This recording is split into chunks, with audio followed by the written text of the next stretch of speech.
na yan dahil maraming Amerito na laki, makamasaktan na kayo. Dumayo lang para Dumayo po. Tapos, na yung anak ko, nagmadali ako, nagpaalalay ako, muna sabi ko, awatin ko, kasi ano na eh, ang kagato kan sabi ko, hindi narinig yung sinabi ko, kuya, tama na anak ko. Nung gumanon ako sa kanya, kala niya, susundukin ko siya. Sinusundok niya ako dito, kaya tumba ako.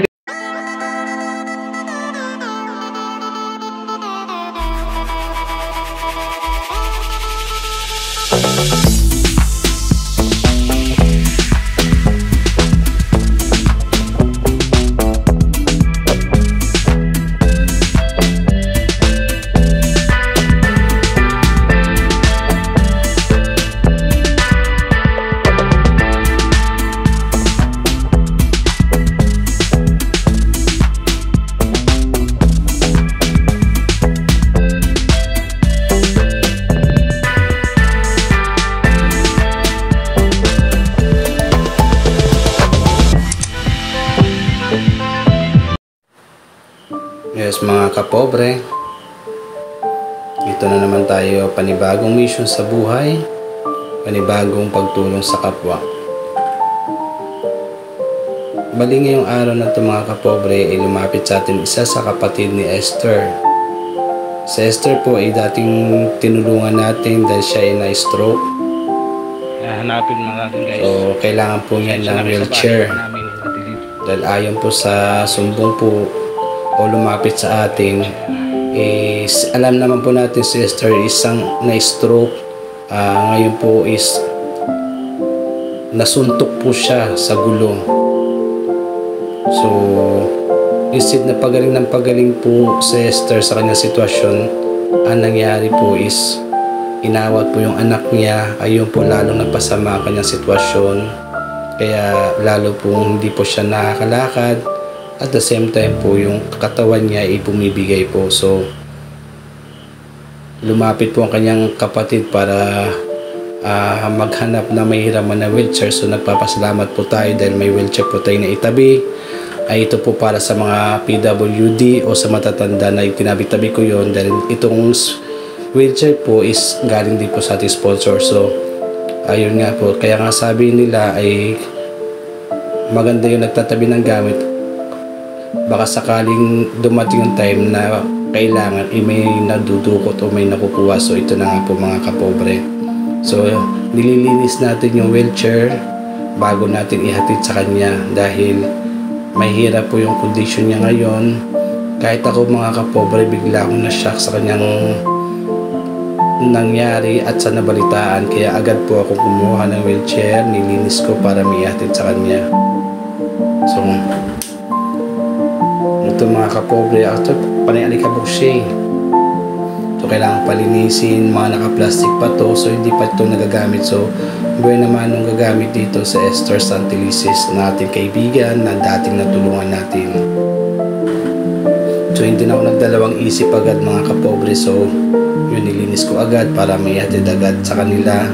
At ang tingin ko po is idadalhin sa ospital, wala magamit wheelchair dahil hindi nakakalakad. So ito yung pagkakataon para maibigay sa kanya at matulungan muli siya sa kanyang sitwasyon at sa kanyang yun nga, katayuan na hindi nakapaglalakad, lalong napasama. So kailangan talaga ng wheelchair. So itong wheelchair, ito malaking bagay para sa kanya.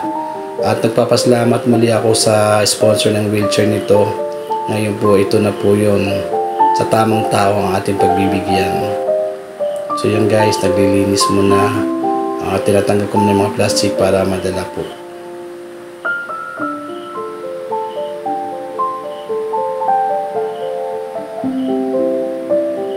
So almost 8 months po to na itabi yung wheelchair na to. Dahil alam ko bandang huli dyan is may mga kailangan na wheelchair. So ito na nga yung mga kapobre. Ito yung time na may mapagbibigyan tayo sa karapat dapat at mapakinabangan ng tao. So actually sobrang alikabok siya mga kapobre, kaya linis talaga ng maigi bago idalhin sa kanya. Kaya ito, nililinis ko muna mga kapobre, sobrang alikabok. kahit papaano may makinabang dito at may maibigay na naman tayong tulong panibago sa ating kaibigan. Yung mga kapobre, so linis-linis muna tayo at mamaya pag nalinis na po natin dito, may atid na po natin to sa kanya para magamit na niya.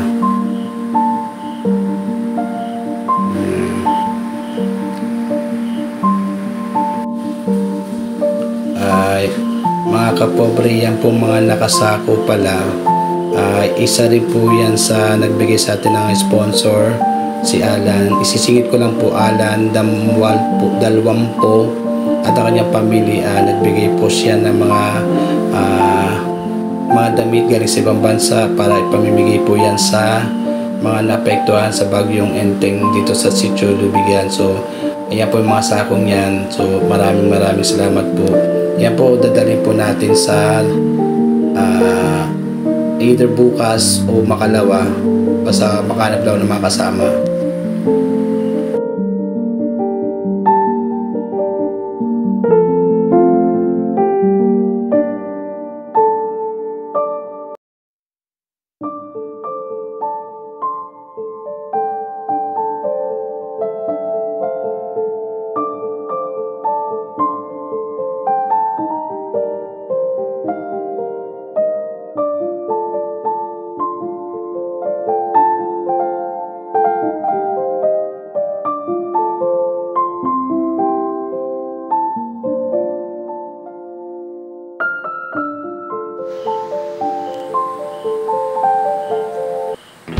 So ito mga kapobre, malinis na. So tutulungan tayo ng aking anak na lagi sumusuporta para sa mga bagay-bagay na pagtulong sa kapwa, nandiyan po siya.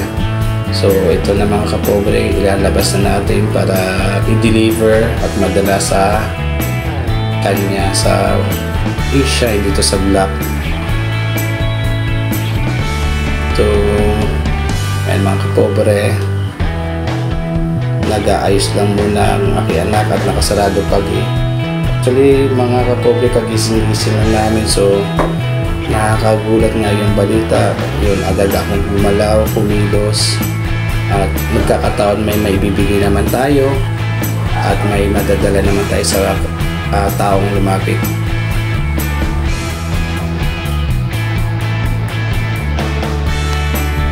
Ayan, kasama po ang kaibigan ng aking anak.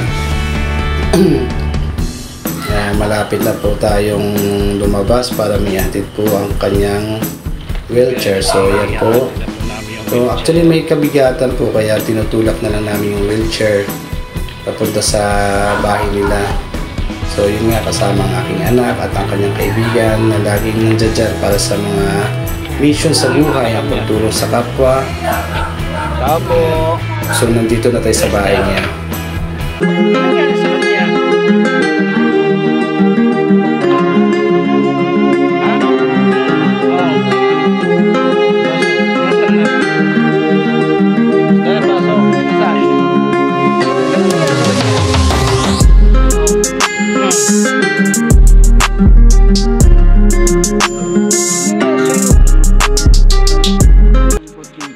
Ha? May tumugod. Oh. Sasakay yung anak ni Ate Ruth.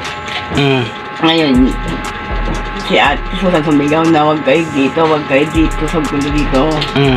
Ngayon, nakita ng anak ko na inaano si MJ, yung mataba na. Yan mga kapobre, mas ninais ko na lang siya na hindi na siya magsasalita.